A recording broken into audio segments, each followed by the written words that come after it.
I'll speak from here. Sounds like that got rid of the feedback. Okay. Lighting the peace candle this morning, I'm going to read the statement published yesterday by the Unitarian Universalist Association.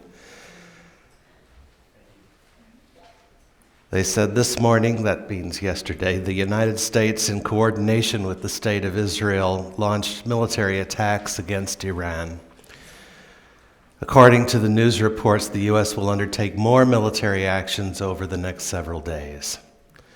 The Unitarian Universalist Association has long opposed any intervention into Iran by the U.S. military and supported the pursuit of diplomatic resolutions in the region that protect innocent life and global human rights.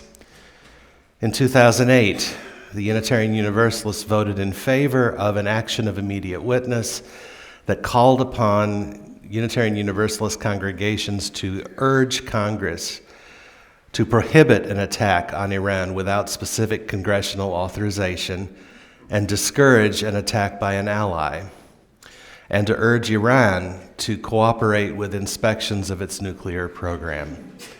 Sadly, 18 years later, those calls remain even more relevant today.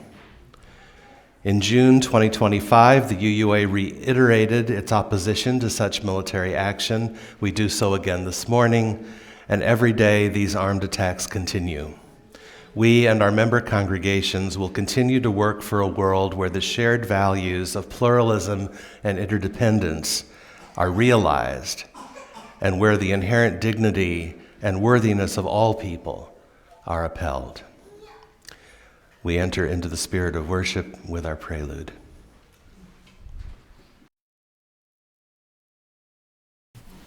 Welcome to the Unitarian Universalist Church of Little Rock, where love is our teaching and service is our prayer.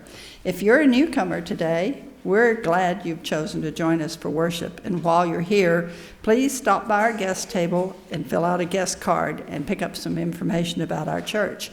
I now invite the chalice lighter, Patrice O'Donohue, to come forward to light the chalice and lead us in our affirmation of covenant, which is printed in your order of service.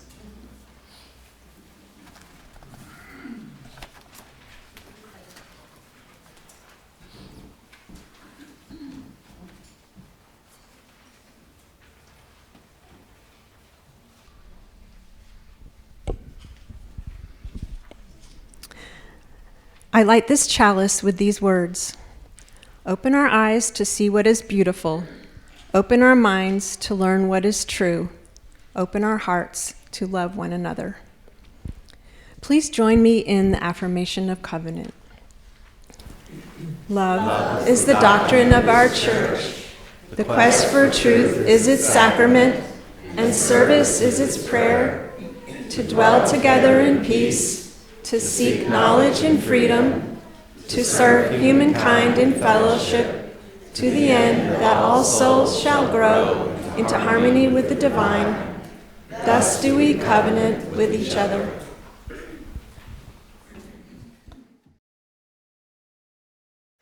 Our Soul Matters theme this month is paying attention, and Friday before last, the TED Radio Hour podcast was all about that. They interviewed Jonathan Haidt, creator of the Moral Foundations Theory Project, and more recently, with his book, The Anxious Generation, he became an advocate for regulations and reforms of social media. They also interviewed Catherine Price, author of The Power of Fun, and co-author with Haidt of a graphic novel called The Amazing Generation, which was meant to raise young people's awareness of how social media affects their emotional and social lives.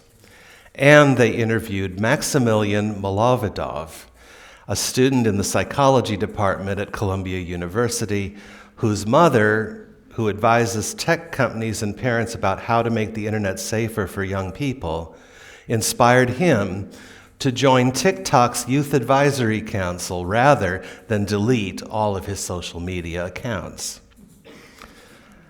Haidt talked about a new law in Australia called the Online Safety Amendment Social Media Minimum Age Act 2024. It was passed in November of 2024 and went into effect last December. And it bans access to major social media platforms for children under 16. This happened because a member of the Australian Parliament, Peter Malinauskas, had read Haidt's book. And as Haidt tells the story, it all happened very fast. He says Malinauskas' wife was reading The Anxious Generation in bed sometime earlier in 2024, and she turned to him and said, "Peter, you've got to read this book, and then you've got to do something about it." And he did. He commissioned a report about how it could be done, and then he implemented it as a state program in South Australia, where he was the premier. That's the equivalent of a state governor in Australia. There they elect the premier in the parliament and not by a direct election within the state. So that's how he was able to do that. And then the premier of New South Wales, who was from the opposite party, also implemented it. And then later that year, it became a national law. So in every country, Haidt says, it's totally bipartisan because conservatives have kids, liberals have kids. If you have kids, you've seen this problem. What was the problem? Haidt had seen a big, sudden change in university students, unlike anything he had seen in 20 years of teaching. All of a sudden, he says, in 2014 and then especially in 2015, everything changed. Students were much more anxious, much more fragile. There was a lot of unrest and accusation and instability on campus, and it wasn't like this in 2012. All of our mental health centers were filled at universities across the country. It was a big mystery. In The Anxious Generation, Haidt's research led him to his thesis that technology, and particularly social media, had created what he calls a warped new kind of childhood. He says by the age of 11, 12, 13, the kids are on social media in America and Britain, and they're on about 5 hours a day just on the social media. And if you add in the rest of the stuff they do on their phone, you're up to 8 to 10 hours a day, not counting screens in school. And so what does that push out? Everything. It compresses everything. That means you get less sleep, less play, less sunshine. You don't read books anymore. You don't look into people's eyes very much anymore. You don't spend time with your friends anymore. And so if you spend those crucial ages, like age 11, 12 or so, through 16, swiping 5 hours a day on highly stimulating videos that are not stories, they're not literature, they're just little bits of silliness, yes, my claim is that will change brain development in ways that will make you less capable, confident, happy, and sociable as an adult. That's what he says. The last couple of weeks, I've mentioned that the work of James Fowler, who was a professor of theology at Emory University, that he did years ago on faith stages. The first 2 of the 6 stages he wrote about were childhood stages. Very young children approach faith intuitively through images and stories. And then older children develop a literal mythic faith grounded in very concrete thinking. At the ages Haidt is talking about, 11, 12, 13, as they begin to develop a robust capacity for abstract thinking, Fowler understood children to be transitioning to what he called conventional faith, which he described as a commitment to certain authorities and received spiritual teaching. To do that, they would have to reflect on the images, stories, and concrete mythology that they had received. So one way to understand Haidt's claim about brain development is that technology and social media are interrupting that transition, distracting children from stories and literature that could serve as models for that transition, and substituting tasty external stimuli that engage lower-level brain functions instead of fostering their capacities for abstraction and understanding stories as symbols and metaphors. The anxiety and fragility Haidt observed in his students and the social unrest, instability, and the trend towards accusation he observed on campus would all be consistent with that sort of developmental interruption. Besides such mental health harms, Haidt pointed to other harms, such as trauma resulting from social media platforms putting children into conversations they're not ready for with anonymous men who want either money or sex from them, and addiction resulting from online gaming and sports betting platforms built on the design of things like slot machines. Developers, he said, studied Las Vegas. They studied behaviorism. They built addictive platforms and apps, and addiction is a very serious thing to do to a child. He emphasized these are not correlations, these are direct harms. So we've got to stop. We need to be a little more careful, he said. Unless something is proven safe for kids, we probably should keep them away from it. Asked how a social media ban like Australia's can be enforced, Haidt answered, "Oh, it's easy. You put the responsibility on the companies that are making a defective consumer product." And so there are dozens and dozens of companies that do age assurance using a variety of technologies. All 10 platforms in Australia complied, and they closed down 5 million accounts for the 2.5 million Australian children in that age range. And yes, there was a surge of VPN usage. Kids figured out how to get around it, but then the surge went down because the kids checked their social media 30 times a day. And if they have to boot up a VPN every time, there's a little bit of friction. In other words, even if kids do get around the ban, there's still a disincentive to spend as much time looking at screens. Haidt recommends 4 collective practices to prevent this developmental interruption. No smartphone before high school, no social media before the age of 16, phone-free schools, and more independence, free play, and responsibility in the real world. And as we're all aware, it's not only children who are adversely affected by smartphones and social media.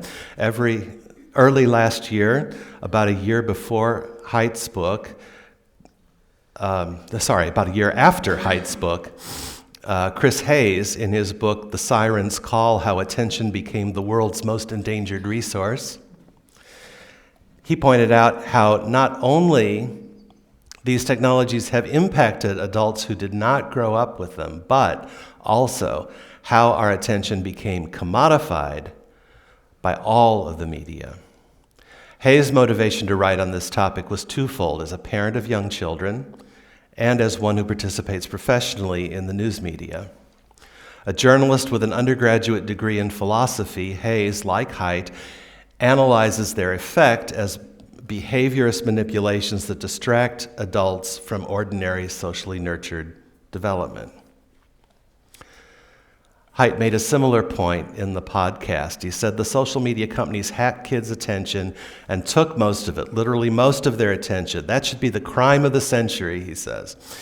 But what's about to happen and what's begun to happen with AI is now they're hacking attachment.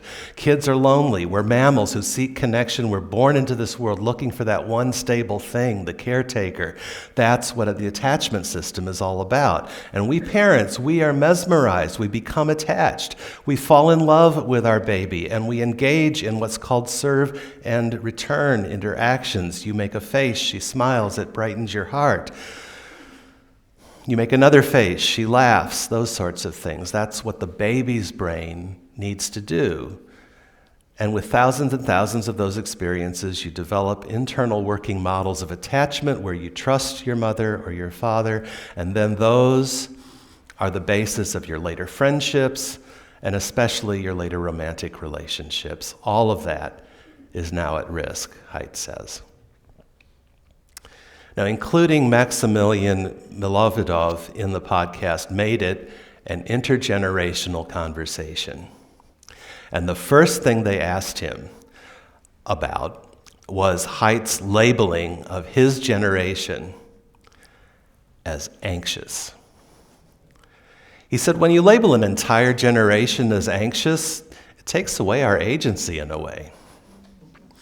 I think I was born when the iPhone was created, so I didn't know a world without it. I had initially struggled with my own compulsive social media use, where you really can't stop, and this harms your sleep, your school, your relationships. I give Haidt credit because I think he has brought awareness of a real problem with teen mental health, and I think that's a first step. But in my opinion, the cause is misdiagnosed. We have economic precarity. College costs have gone up 169% since the 1980s, adjusted for inflation. We have the climate crisis. We have record levels of institutional distrust. UNICEF has said that basically half of children don't trust adults and the world leaders to make good decisions for them. We had the pandemic. We had a rise in school shootings. We had a rise in wars that we haven't seen since 1946. So I think it's not as simple as just saying that social media is the problem. We recognize that there are real harms for all users of social media. I'm not at all dismissing those harms, but there are alternative explanations. The least problematic of Haidt's 4 recommendations, he says, is the phone-free schools. Research has proven that attention goes up. Kids will always find a way to get around it, but when everyone's off their phone in school, it eliminates anxiety about missing out on something. And it's also temporary and bounded. I think that's not a terrible idea. But since Australia's ban, we've taken extreme measures for something that isn't proven to cause harm at a population level. Researchers recently interviewed 25,000 teenagers over 3 years and found no effects for worse mental health outcomes. The wrong fixes could backfire and worsen the problem. Kids will be able to have access to it if they're creative enough. They may even access platforms that are worse. In Australia, researchers have been concerned that children will migrate to more dangerous platforms that are less regulated and won't come to their parents for help because they'll be scared that they're breaking the law. And we never want to put kids in a situation where they feel like they have to be secretive about what they're doing online. And it really depends on the family and on the individual maturity of children, right? So I think it's a case-by-case basis. We need to teach children how to navigate the world that's existing now. He said, last semester I took part in an AI writing class. We were required to use AI in all of our assignments. The first day of class, the professor asked how many of us had used ChatGPT, and everyone raised their hands in the room. And then he asked, how many of you are allowed to use it in your other classes, or how many of you tell your professors that you use it? No hands up. The problem, once again, is not having that trust between adults and children. Building a space where we're allowed to be open and transparent about how we're using technologies like AI or social media and not being shamed for it will lead to much more productive conversations. And Catherine Price gave an example of that. She said, I've been really impressed by how thoughtful and astute kids have been at a very young age. And just as one concrete example, she says, I have a friend whose kid was playing a video game called Fortnite. He said he played 650 hours in a year. He read my book, The Power of Fun, and then, he's in 5th grade, he said to his mom, I really like Fortnite, but I'm not sure it's a hobby. I want to have more hobbies. And now they're going regularly to the climbing gym as a family. His mom said she feels like they're now on the same side for the first time about screens. And it's not that he doesn't ever play Fortnite or he doesn't want to be on screens, but he actually has been able to stop using it without a conflict and actually asked for help to find more real hobbies. That one just gave me chills, she said. I just thought that was so cool. So, at this point in the sermon, I imagine members of the finance committee and the board thinking, well, this is all very interesting, Reverend Paul, but today is the kickoff for our pledge drive. What has all this got to do with that? Well, the value of belonging to a faith community is that it is a place where real intergenerational human interactions help us to grow personally, intellectually, emotionally, as well as spiritually. Indeed, spiritual growth, learning to live into good values and into our best selves, is intertwined with personal, intellectual, and emotional growth. And the conversation on that podcast, it could have happened in our Sunday forum. Here, we're not only allowed to be appropriately open and transparent across generations, we actively try to do it. Here, we do try to cultivate playfulness, connection, and flow, that is, to have fun. And here, we do understand attention as a form of love, and community and friendship as a means to really see and be seen, to elevate one another into the realm of the sacred. Our expectations here are that you come on Sunday as often as you can, that you attend other activities here and help with our ministries as you're able, that you give financial support within your means, and most importantly, that you work on your spiritual growth, because that's what church is for. And we help each other with that in all the ways I've just described. That's why we ask for your pledge, to support all of that, to support each other, to support families, and to support the work we do toward a better world. And if you can't pay anything else, do pay attention as a form of love. Come here to belong and to learn. And let's have some fun, too. So may it be. Amen.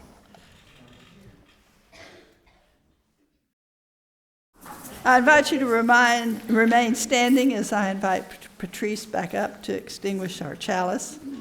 And we'll join together in saying our closing words. Go out into the world in peace. Have courage. Hold on to what is good. Return to no person evil for evil. Strengthen the faint-hearted. Support the weak. Help the suffering. And honor all beings. And may we rise together, hand in hand.